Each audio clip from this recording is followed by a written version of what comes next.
ಮಠಗಳು ನಮ್ಮನ್ನು ಇವತ್ತು ಧಾರವಾಡದಿರ್ಬೋದು ಅಥವಾ ಬೆಂಗಳೂರಿನಂಥ ಮಠಗಳಿರ್ಬೋದು ಅಥವಾ ಚಿತ್ರದುರ್ಗ ಮಠಗಳಿರ್ಬೋದು ಅಥವಾ ಪಂಚಪೀಠಗಳಿರ್ಬೋದು ಅಥವಾ ತರಳಬಾಳು ಇರ್ಬೋದು, ಎಲ್ಲ ಮಠಗಳು ಏನಪ್ಪ ಮೇನ್ ಉದ್ದೇಶ ಏನಂದರೆ ಸಮಾಜವನ್ನು ತಿದ್ದು ಅದಕ್ಕೆ ಶಿಕ್ಷಣ ಕೊಡೋದು, ಅದನ್ನು ಮಾಡ್ತಾ ಇದ್ದಾರೆ. ಆ ದಿಶೆಯಲ್ಲಿ ಹೋಗ್ಬೇಕು. ಈ ಕಚ್ಚಾಟ ಚಿಕ್ಕಾಟ ಆಗಬಾರ್ದು. ವಿಷ ಹಾಕಿರ್ರಿ, ನೀವು ಆಗ್ರಿ, ಮುಂದೆ ಕಾಶಮ್ಮನವ್ರ ಬದಲು ಮಾಡಿರಿ, ಇವೆಲ್ಲ ಬೆಟ್ಟ ಸಮಾಜ ಕಟ್ಟುವಲ್ಲ.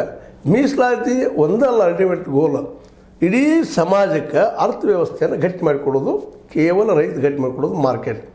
ನೀವೆಲ್ಲ ಬೆಳಿತೀರ ಪಂಚಮಸಾಲಿ ರೈತರು ಅಥವಾ ಒಟ್ಟು ಟೋಟಲ್ ರೈತರು ಹೆಚ್ಚಿಗೆ ಮ್ಯಾಕ್ಸಿಮಮ್ ಪಂಚಮಸಾಲಿ ರೈತಾಪಿ ಮಾಡ್ತಾರೆ.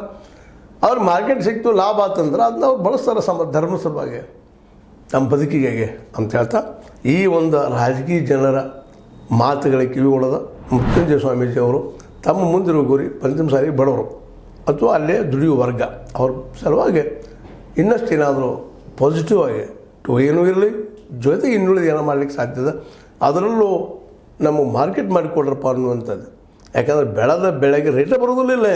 ಅಂದರೆ ರೈತ ಹೆಂಗೆ ಉದ್ಧಾರ ಆಗ್ತಾನೆ, ಅವ ಹೆಂಗೆ ತನಕ ಬಂದಿರ್ತಾನೆ. ಯಾಕಂದರೆ ಒಂದು ಗಳಿಸಿದಂಥ ಒಂದು ಅಥವಾ ಬೆಳೆಸಿದಂಥ ಒಂದು ಬೆಳೆಗೆ ಬೆಲೆ ಇಲ್ಲ ಅಂದ್ರೆ ಪಾಪ ಅವ್ರಿಗೆ ಗಂಟು ಇಳಿದು ಬರುವಂಥದ್ದು ಅನ್ನೋ ಚಿಂತನೆ ಸಹಿತ ನಡೀಲಿ ಅಂತ ಹೇಳ್ತಾ, ಇದು ನಿಮಗೆ ಲೈಕ್ ಆಗಿರ್ಬೋದು, ಲೈಕ್ ಆಗದೇ ಇರ್ಬೋದು. ಲೈಕ್ ಮಾಡಿ, ಶೇರ್ ಮಾಡಿ, ಕಮೆಂಟ್ ಮಾಡೋ ಜೊತೆಗೆ ಸಬ್ಸ್ಕ್ರೈಬ್ ನಿಲ್ಲಿಸಬೇಡ್ರಿ. H60 ನ್ಯೂಸ್ ಇರ್ತದೆ. ಸೀತಾರಾಮ ವಂದನೆಗಳು.